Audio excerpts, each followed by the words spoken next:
जय गुरुदेव मेरे प्यारे साथियों, इंदिरा रावत राजस्थान अजमेर से। कहो साथियों कैसे हो? ईश्वर की दया से अच्छे ही होंगे। प्यारे साथियों, आज मैं आप लोगों के सामने संत कबीरदास जी की एक ऐसी सच्ची घटना लेके आई हूँ जिसको सुनने के बाद में इस दुनिया का, इस संसार का एक एक आदमी सोचने पे मजबूर हो जाएगा और उसकी आत्मा तक झकझोर उठेगी कि क्या कोई आदमी अपनी पत्नी को ऐसे बोल सकता है क्या?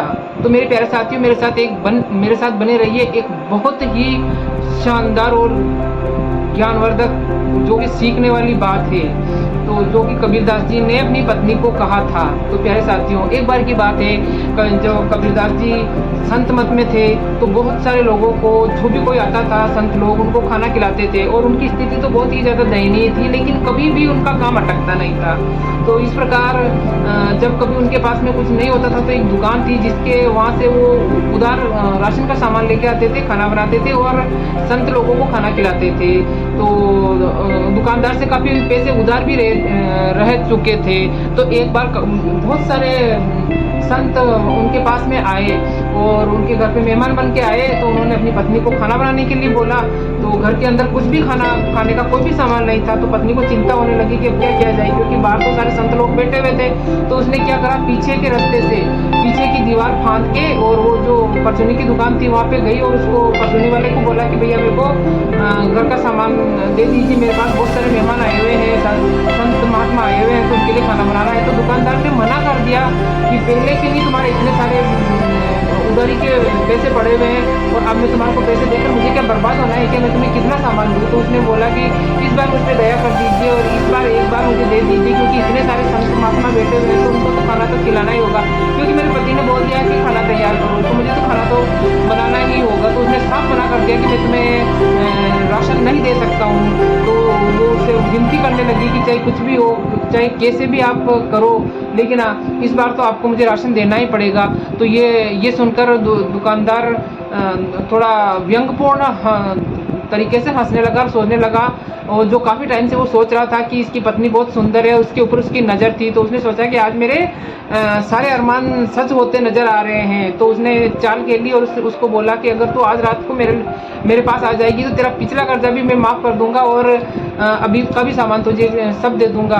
तो ये कबीरदास जी की पत्नी ये सुनकर बिल्कुल भी अचंभित नहीं हुई और बिल्कुल सरल और सहज भाव में बोल दिया कि अगर इतनी सी बात थी तो आप पहले ही बोल देते, मेरा इतना सारा टाइम वेस्ट क्यों किया है? अगर आप मेरे को बुला रहे हो तो मैं रात को आ जाऊंगी, लेकिन अभी तो मुझे सामान दे दो। तो ये सुनकर वो बहुत आश्चर्यचकित हुआ कि इसने कुछ भी ना नुकर नहीं किया, लेकिन कोई बात नहीं। उसने सोचा कि मेरे मन की हो रही है, तो उसने सारा सामान राशन उसको दे दिया। कबीरदास जी की पत्नी अपने घर पे गई, सामान भोजन बनाया, सबको भोजन कराने के बाद के अंदर शाम पड़ने लगी तो वो तैयार होने लगी, लेकिन इतने में बहुत तेज बरसात आने लग गई। फिर भी वो अच्छी तरह से तैयार होके बैठी। तो कबीरदास जी ने पूछा कि बरसात आ रही है और कहीं जाने का प्रोग्राम है क्या? तो उसने बोला कि हाँ मुझे जाना है।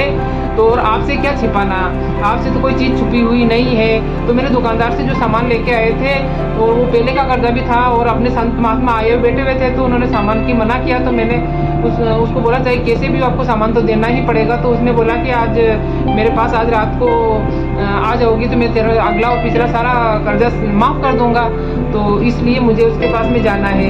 तो ये बात सुनकर कबीरदास जी के चेहरे पे बिल्कुल भी सिकन तक नहीं आई, बिल्कुल शांत स्वभाव से, बिल्कुल शांत तरीके से वो बैठे रहे और बोले कि बरसात तो इतनी आ रही है, चल तू तैयार हो जा, मैं तुझे लेके छोड़ने जाता हूँ और कि तुझे भीग ना जाए। तो फिर इस प्रकार वो निकली और कबीरदास जी बड़ा सा छाता लेके उसको उसके घर तक छोड़ने गया और बोला कि वह तू निपट के वापस आ जाना, क्योंकि जब तू आएगी तब तक बरसात बंद हो या ना हो, अगर मैं रहूँगा तो मैं तुझे आराम से लेके चलूँगा और मैं यहीं पे बैठता हूँ। और बाहर ही छप्पर के नीचे वो बैठ गया था। तो कबीरदास जी की पत्नी को उसके गेट पे छोड़ा, दुकानदार के गेट पे छोड़ा घर पे, और कबीरदास जी बाहर बैठ के तो जैसे ही उसने दरवाजे को खटखटाया तो दुकानदार एकदम अचंभित सा हो गया, क्योंकि उसको यकीन नहीं था कि वो आ जाएगी। और वो सोच भी रहा था कि अगर एक बार में जो इतनी ऊंचे दर्जे की जो औरत है एक बार में हाँ कैसे कर सकती है, तो उसको उस टाइम भी यकीन नहीं हुआ। लेकिन जब दरवाज़ा खटखटाया तो उसको अंदर ही अंदर थोड़ा डर भी लग रहा था कि कुछ न कुछ तो ऐसी बात है कि उसने बिल्कुल कुछ भी ना नुक्कड़ नहीं किया और हाँ बोल दिया। लेकिन जैसे भी वो दरवाज़ा खटखटाया तो उसने दरवाज़ा खोला। जैसे ही उसने कबीरदास जी की पत्नी को अपने सामने देखा तो वो बिल्कुल आश्चर्यचकित हो गया और उसको बोला कि मैं तो सोच भी नहीं सकता था कि तुम आ जाओगी। लेकिन वो फिर क्योंकि इतनी तेज़ बरसात भी आ रही है तो मैंने सोचा कि इतनी तेज़ बरसात आ रही है तो तुम नहीं आ पाओगी, लेकिन तुम तो आ गई हो। तो उसने बोला कि जब मैंने कहा था तो मुझे तो आना ही था। जब उसने दुकानदार ने कबीरदास जी की वाइफ को देखा तो उसके बिल्कुल भी वो गिल्ली नहीं हो रखी थी। तो उसको बोला कि इतनी तेज़ बारिश आ रही है और तू तो बिल्कुल भी गिल्ली नहीं हुई। तो उसने बोला कि मुझे कबीरदास जी यहाँ लेके आए हैं, उसने मुझे पानी की बूंद तक नहीं लगने दी और पूरे छाते के अंदर मुझे छुपा के लेके आए कि कहीं तू भीग ना जाए। तो ये सुनकर वो हक्का बक्का रह गया कि कबीरदास जी तो तुझे यहाँ पर लेके आए हैं। तो उसने बोला कि हाँ, मेरे पति मुझे बहुत प्यार करते हैं। और उन्होंने बोला कि अगर तू ऐसे ही जाएगी तो तू भीग जाएगी।